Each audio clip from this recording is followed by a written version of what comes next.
Hello friends, I am Sandeep Vasan. Welcome to my YouTube channel. Last time हमने matrices के introduction part किया था, उसी टॉपिक को आगे बढ़ाते हैं। कुछ इंट्रोडक्शन करते हैं, उसके बाद कुछ क्वेश्चन सोल्व करेंगे इससे रिलेटेड। तो मैंने एक मैट्रिक्स लिखी है आपके लिए, ठीक है, ए मैट्रिक्स। इसका ऑर्डर क्या है, कितनी रोज है, 1 2 एंड 3, और कितने कॉलम्स है, 1 2 3 एंड 4। तो ये इसका ऑर्डर, ठीक है। अब जो एक नया पॉइंट मैं डिस्कस करने जा रहा हूं वो इंपॉर्टेंट है, ठीक है। तो वो देखिए क्या है, इन सभी एलिमेंट्स को हम एक सिंबल से रिप्रेजेंट करते हैं। ए, मैट्रिक्स का नेम कैपिटल ए है, एलिमेंट्स को स्मॉल ए से रिप्रेजेंट कर रहे हैं। आई जे, ठीक है, ए आई जे, इनको क्या बोलते हैं, इन दोनों को कंबाइन करके क्या बोलते हैं, डबल सबस्क्रिप्ट, ठीक है। ये जो नीचे लिखे जाते हैं इन्हें सबस्क्रिप्ट बोलते हैं, और दो है इसलिए इन्हें डबल सबस्क्रिप्ट बोलते हैं।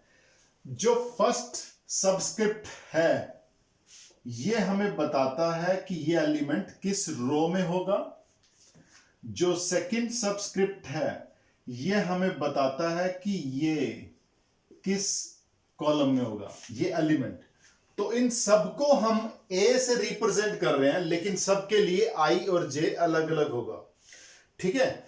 जैसे हम बात करते हैं इसकी, ये एलिमेंट फर्स्ट रो में है और फर्स्ट कॉलम में है, तो इसकी पोजीशन हुई 1 1। तो first row first column, A11 की वैल्यू क्या हो गई, 2, ठीक है। अगर मैं बात करता हूं A23, A23 का मतलब second row and third column, तो ये रही सेकेंड रो और ये रहा थर्ड कॉलम। तो ये एलिमेंट जो है वो सेकेंड रो में है और थर्ड कॉलम में है, तो इसकी वैल्यू कितनी हुई, 8, ठीक है। ऐसे भी कह सकते हैं आप, सेकेंड रो का तीसरा element, third element, second row का थर्ड एलिमेंट, वो 8 हो गया। वो एक अनदर वे है देखने का, ठीक है। नेक्स्ट जो है, अगर मैं बात करता हूं A34, इसका मीनिंग है थर्ड रो का फोर्थ एलिमेंट, या थर्ड रो और फोर्थ कॉलम में, ये रहा थर्ड रो और ये फोर्थ कॉलम, तो हमारा आंसर क्या आया, 7, ठीक है। तो इसका मीनिंग ये जो सबस्क्रिप्ट है ये उस एलिमेंट की पोजीशन को बताता है। तो इट मींस हम ये सारे एलिमेंट्स को रिप्रेजेंट कर सकते हैं किससे, ए आई जे से, क्लियर है। तो अगर मैं इस मैट्रिक्स को लिखना चाहूं तो शॉर्ट फॉर्म में लिख सकता हूं A इज इक्वल टू ए आई जे, ठीक है, जहां पर ऑर्डर कितना है, 3/4। Any doubt in this. I value लेगा 1 2 3, क्लियर, 1 2 एंड 3, फर्स्ट रो भी, सेकेंड रो भी, थर्ड रो भी। और जे वैल्यू लेगा 1 2 4। Any doubt in this. अभी आपको शायद क्लियर नहीं हो रहा होगा। अगर इसका मीनिंग है, मैं आई को पहले 1, देखिए मैं एक्सपेंडेड फॉर्म में लिख देता हूं आपको, कंफ्यूजन नहीं हो। ए, मैं आई को 1 वैल्यू दूंगा, ये दोनों वेरी करेंगे, आई और जे, सिंपल सी बात है, ठीक है। अब ये सिंगल एलिमेंट नहीं है, ठीक है, ये 12 एलिमेंट्स बनेंगे। ये 12 के 12 एलिमेंट्स क्या होंगे, देखिए। आई को मैं 1 वैल्यू दूंगा, क्योंकि 3 रोज हैं, तो फर्स्ट रो भी होगी, सेकेंड रो भी होगी और थर्ड रो भी होगी। तो मैंने आई को 1 वैल्यू दी, A1। तो कितने, जे को कितनी वैल्यू दूंगा, क्योंकि 4 कॉलम्स हैं, जे 1 to 4 वेरी करेगा। तो A11, A12, A13, A14, ठीक है। अब आई को 2 वैल्यू दूंगा मैं, तो क्या आएगा, A21, जे फिर 1 to 4 जाएगा, because each and every row will contain same number of elements. Last time बताया था मैंने, सेम नंबर ऑफ एलिमेंट्स कितने, 4। तो A21, A22, A23, A24, clear. इसी तरह से हम थर्ड रो लिखेंगे। थर्ड रो में क्या होगा, 3 1, जे फिर 1 to 4 वेरी करेगा, 3 2 3 3 एंड 3 4। क्या अब हम फोर्थ रो लिखेंगे? नहीं, क्योंकि रोज कितनी है? 3, तो लास्ट वैल्यू आई की कितनी है? 3, और लास्ट वैल्यू जे की कितनी थी? 4। तो ये लिखने का मीनिंग होता है ये एक्सपेंडेड फॉर्म में लिखना, ठीक है। आप यहां से कंपेयर कर सकते हैं इसको कि 823 कितना है? 8 है। 831 कितना है? 9 है। जनरली हम ये नहीं लिखते, हम शॉर्ट फॉर्म में ऐसे लिख दिया करते हैं कि A is A matrix of order 3 by 3, ठीक है। तो आपको पता होना चाहिए ये एक जनरल एलिमेंट है। आपको कह दिया जाएगा कि फाइंड द वैल्यू ऑफ 834, एक 1 मार्क क्वेश्चन बन सकता है, इससे ऊपर नहीं। तो आप उसकी पोजीशन को देखते हुए उस एलिमेंट की वैल्यू बता देंगे मैट्रिक्स में से देख के। आपको उससे पता चलेगा कि वो कौन सी रो का एलिमेंट है, कौन से कॉलम का एलिमेंट है। हमने ऑर्डर में भी बात की थी, ऑर्डर का मीनिंग क्या होता है? पहले रो फिर कॉलम, आरसी से, ठीक है। इसमें भी वही कंसेप्ट फॉलो हो रहा है, आरसी। फर्स्ट जो नंबर है वो रो को बताता है, जो सेकंड नंबर है वो कॉलम को बताता है, ठीक है। तो ये एक थर्ड कंसेप्ट हमने क्लियर किया। तो 3 पॉइंट है जिसके बेसिस पे हम क्वेश्चन स्टार्ट करेंगे, तो वो आपको क्लियर होने चाहिए। एक उसको समराइज कर देता हूं मैं, ठीक है। फर्स्ट इज ऑर्डर,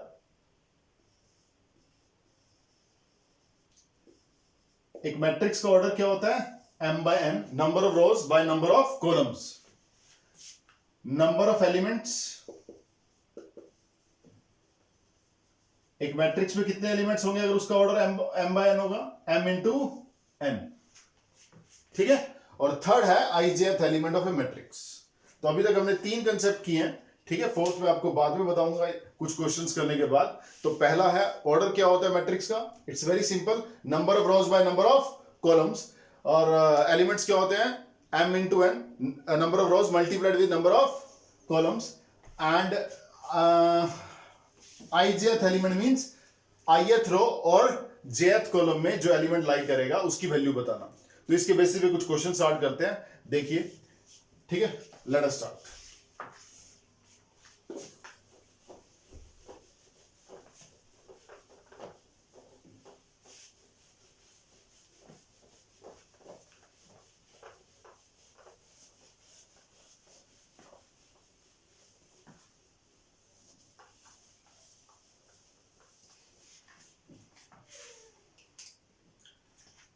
इसको लिखे रहने देते हैं,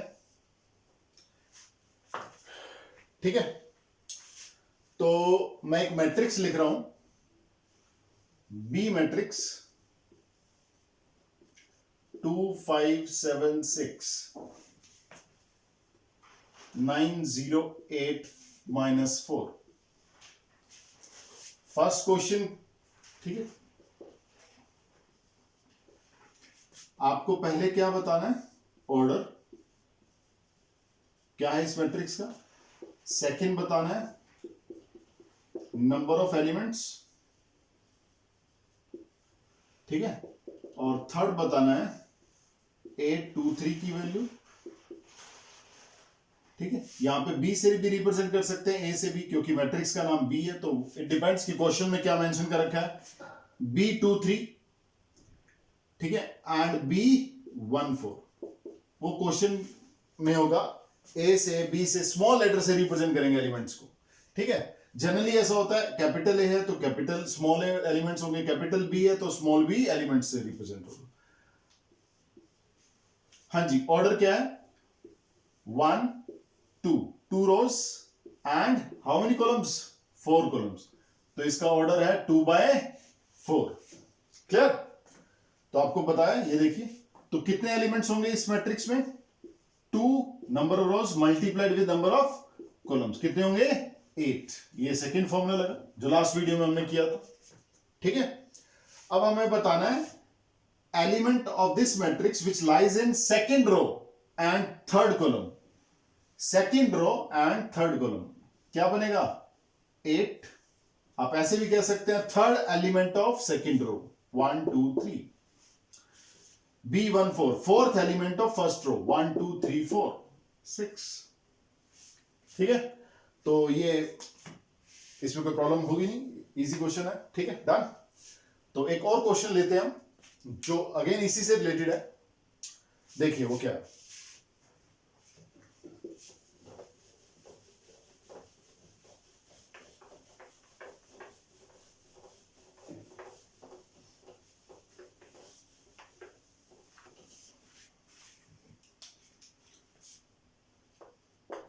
Second question. If a matrix has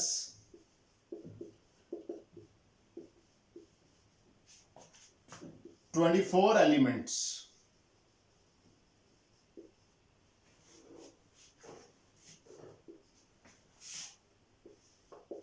what are the possible orders? What are the possible orders it can have?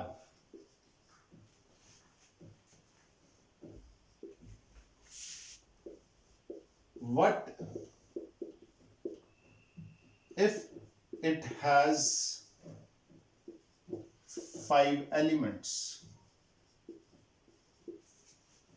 ठीक है, देखिए हमने इस फॉर्मूले से सीखा, अगर हमें ऑर्डर पता है तो हम नंबर ऑफ एलिमेंट्स निकाल सकते हैं। आपको सिर्फ नंबर ऑफ रोज और नंबर ऑफ कॉलम्स को मल्टीप्लाई करना है। ये रिवर्स क्वेश्चन है कि आपको एलिमेंट्स पता है, आपको ऑर्डर बताना है। ठीक है, तो क्वेश्चन में क्या है, एक मैट्रिक्स है जिसमें 24 एलिमेंट्स हैं, तो what are the possible orders it can have.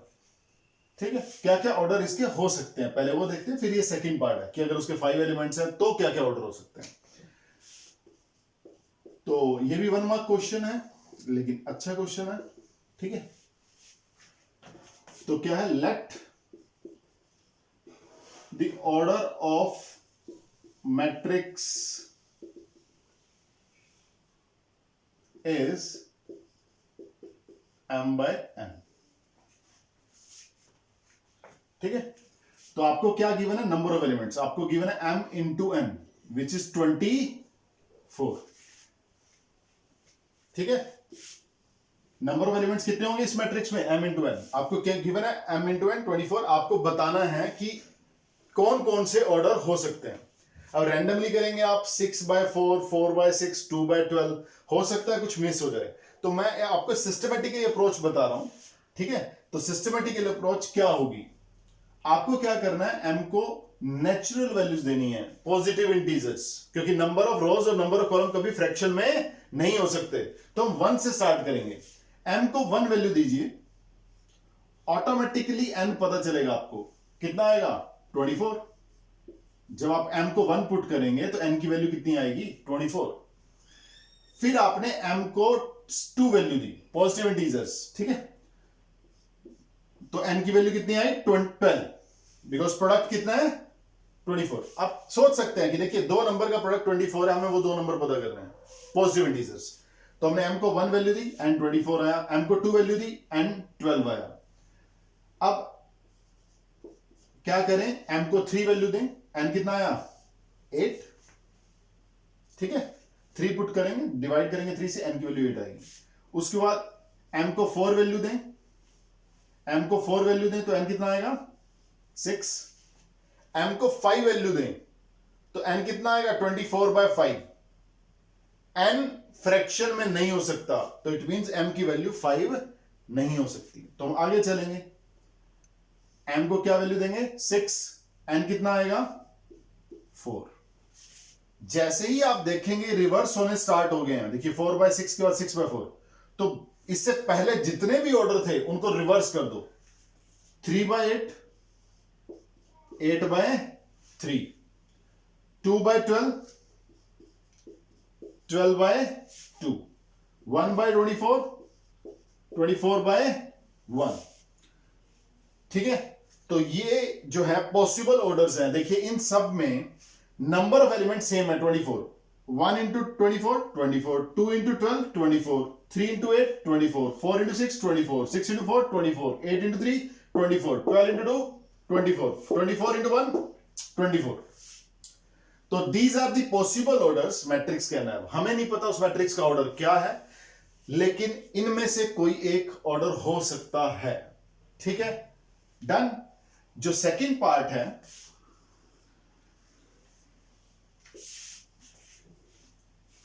जो सेकंड पार्ट है उसमें क्या है कि अगर 5 एलिमेंट्स होते हैं उस मैट्रिक्स में तो क्या क्या ऑर्डर हो सकता है।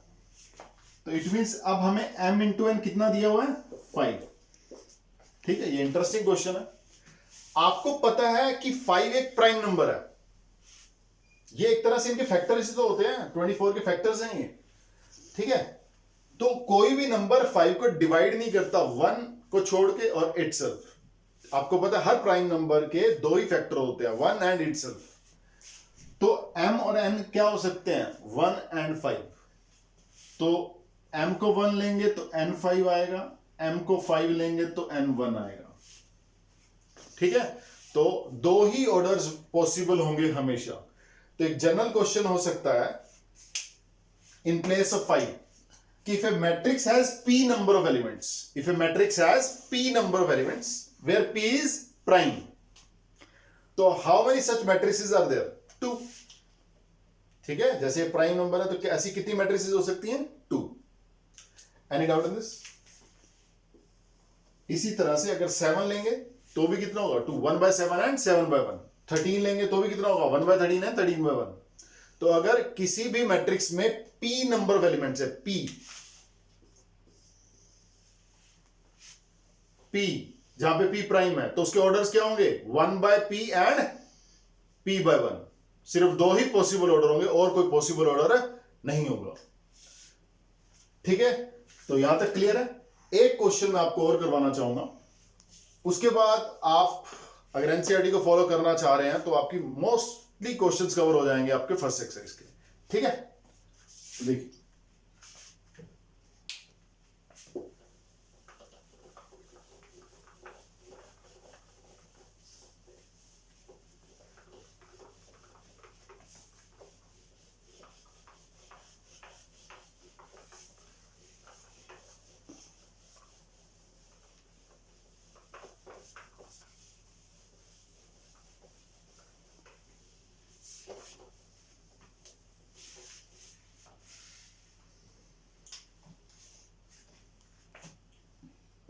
Question third. ठीक है, दो क्वेश्चन एक्चुअली कराना चाहूंगा मैं, ये और एक इसके बाद और। इसमें है कंस्ट्रक्ट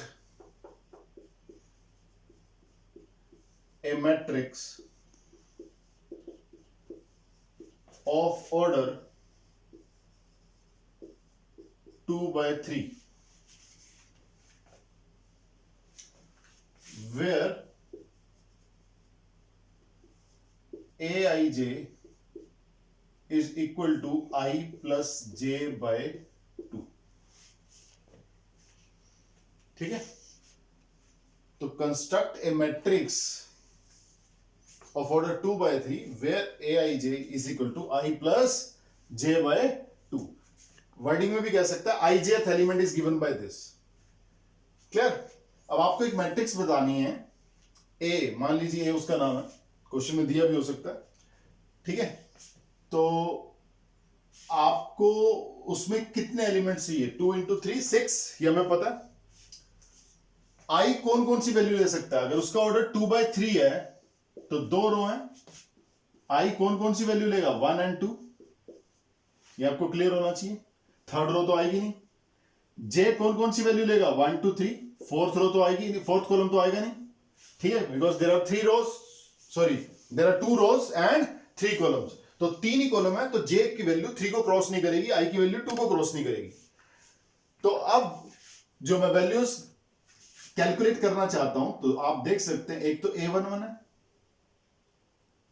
A12 है, A13 है। ऑर्डर तो उसने मुझे बता दिया था, अब मुझे उन एलिमेंट्स की वैल्यू नहीं पता, उसके लिए उसने एक फॉर्मूला दिया है। इस फॉर्मूले की हेल्प से मैं उन एलिमेंट्स की वैल्यू निकालूंगा और मैट्रिक्स लिख दूंगा, सिंपल है। तो ये फॉर्मूला फिक्स नहीं होता, ये formula question to question vary करता है, जो क्वेश्चन में दिया गया होगा।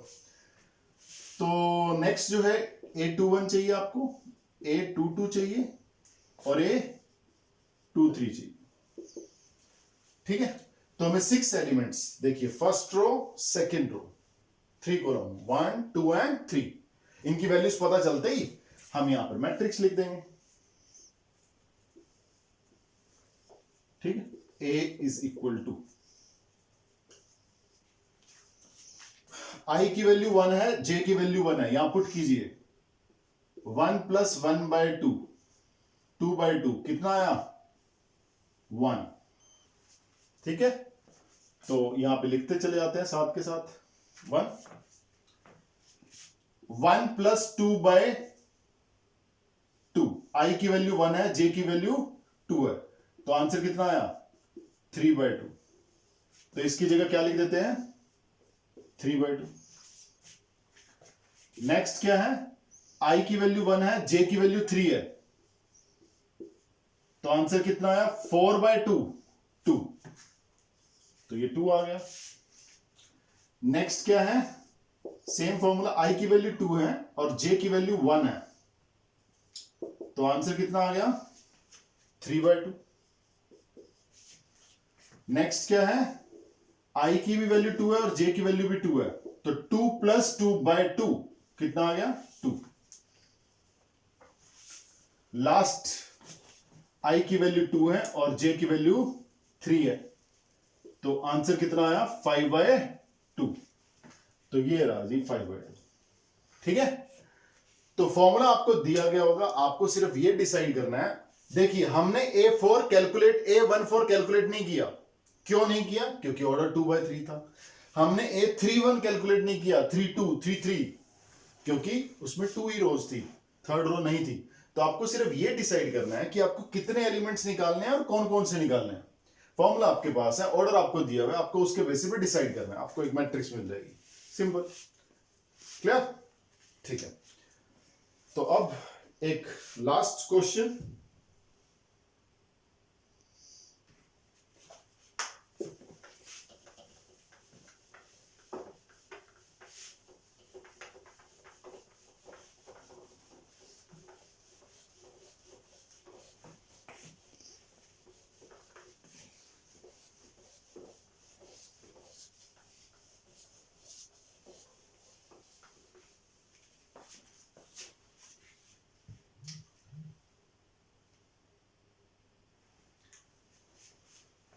तो क्वेश्चन नंबर 4 लगाइए आप।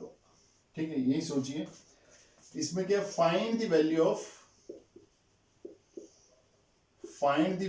Of x, y and z if what is given। देखिए x plus y and x into y, 5 plus z 5, 8। ठीक है, ये गिवन है। हाँ, आपको भी पता है, if we want to find 3 values, 3 value निकालने के लिए 3 इक्वेशन चाहिए, अलजेब्रा का रूल है, जितनी वैल्यूज निकालनी है, जितने पैरामीटर्स निकालने हैं, वेरिएबल्स निकालने हैं, उतनी इक्वेशंस हमें चाहिए होती हैं। ठीक है, अब यहां पर हम एक कंसेप्ट का यूज करेंगे, अगर दो मैट्रिक्स इक्वल होती हैं तो क्या होता है। ठीक है, अगर दो मैट्रिक्स इक्वल होती हैं तो उनका ऑर्डर सेम होता है, वो दिख रहा है आपको 2/2, 2/2। उनके कोरस्पॉन्डिंग एलिमेंट सेम होते हैं, मींस A11 B11 के इक्वल होगा, A12 B12 के इक्वल होगा, A21 B21 के इक्वल होगा, A22 B22 के इक्वल होगा। क्लियर, ये दो मैट्रिसेस कभी इक्वल नहीं हो सकती, याद रखिएगा। 2 3 4 5, 3 2 5 4। आप सोचे ऑर्डर सेम है, एलिमेंट्स भी वही 4 हैं, रीअरेंज किए हुए, आगे पीछे करते कोई फर्क नहीं पड़ेगा, ऐसा नहीं है। ऑर्डर सेम होना चाहिए। First, two matrices A and B are said to be equal if both will have same order and the corresponding elements are same। Order भी सेम होना चाहिए दोनों का और corresponding एलिमेंट सेम होने चाहिए। ठीक है, 1 1 1 1 के इक्वल होना चाहिए, 1 2 1 2 के, 2 1 2 1 के, 2 2 2 2 के। तो अब हमें एक्स वाई जेड की वैल्यू निकालनी है, उसके लिए हमें 3 इक्वेशंस चाहिए। तो हम यहां पर क्या लिखेंगे, by definition of equality of matrices. Definition क्या कहती है इक्वालिटी ऑफ मैट्रिसेस की, कॉरस्पॉन्डिंग एलिमेंट्स इक्वल होंगे। तो x प्लस वाई किसके इक्वल होगा, 6 के, clear. And x into y किसके इक्वल होगा? 8 के। 2 तो 2 के इक्वल है ही, ठीक है, इससे तो कुछ मिलेगा नहीं। और एक वैल्यू और आई 5 प्लस जेड किसके इक्वल होगा? 5 के। तो आपके पास ये 3 इक्वेशंस आ गई, ठीक है। x प्लस वाई 6 के इक्वल होगा, 2 2 के इक्वल है, उसका कोई यूटिलाइजेशन नहीं है। 5 प्लस जेड 5 के इक्वल है, x इंटू वाई 8 के इक्वल है। तो इन तीनों इक्वेशंस की हेल्प से मुझे x और z की वैल्यू निकालनी है। मैट्रिक्स का रोल खत्म हो गया, मैट्रिसेस का जो रोल है वो खत्म हो गया कि कॉरस्पॉन्डिंग एलिमेंट्स क्या है? इक्वल है। अब हमारा रोल स्टार्ट हुआ इक्वेशंस को सोल्व करना। अब वो आपको पता होना चाहिए कि इक्वेशन सोल्व करने के कई मेथड होते हैं, लेकिन सब्स्टिट्यूशन मेथड, एवरग्रीन मेथड, आप किसी भी डिग्री की इक्वेशन को सोल्व कर सकते हैं। फिलहाल तो there is only one equation in z, तो z की वैल्यू क्या आ गई? 0। ये तो डन हो गया। अब ये लीनियर इक्वेशन है, ठीक है, 2 वेरिएबल में। ये 2 डिग्री इक्वेशन है 2 वेरिएबल में। तो एलिमिनेशन मेथड 10th में किए हुए उस तरह से नहीं, सब्स्टिट्यूशन करिए, कोई भी डिग्री की इक्वेशन होगी आप हमेशा सोल्व कर पाएंगे, ठीक है। तो आप y की वैल्यू उठा के यहां से यहां पे पुट कर दीजिए। क्या आई y की वैल्यू? 6 माइनस एक्स, मैंने यहां पुट कर दी 6 माइनस एक्स, ठीक है। अब ये क्या बनी? 6x minus x square is equal to 8, x square minus 6x plus 8 is equal to 0, ठीक है। जब आप इसके फैक्टर बनाएंगे, जब आप इसके फैक्टर बनाएंगे तो ये बनेंगे। इक्वालिटी इक्वेशन आपको सोल्व करनी आती है, ठीक है। तो यहां से आपको दो वैल्यू मिलेंगी, एक x की वैल्यू मिली 4 और एक x की वैल्यू मिली 2। या तो ये 0 होगा या ये 0 होगा, ठीक है। तो अब आप अगर x 4 है तो y की वैल्यू निकाल सकते हैं। इफ x इज 4, x को 4 पुट कीजिए तो y कितना आया? 2। x को 2 पुट कीजिए तो y कितना आया? 4। डन। तो ये वाला जो पार्ट है ये वेरी करेगा क्वेश्चन टू क्वेश्चन। तो आप कंफर्टेबल होना चाहिए इक्वेशन सोल्व करने के लिए। आप सिर्फ कॉरस्पॉन्डिंग इक्वेशन, कॉरस्पॉन्डिंग एलिमेंट्स को इक्वेट करेंगे तो आपको इक्वेशंस मिलेंगी, उन इक्वेशंस को सोल्व करेंगे तो आपको पैरामीटर्स की वैल्यू मिलेगी, ठीक है। तो हमारे दो पॉसिबल आंसर आए हैं, ठीक है। दोनों के साथ हम अटैच कर सकते हैं z इज इक्वल टू 0।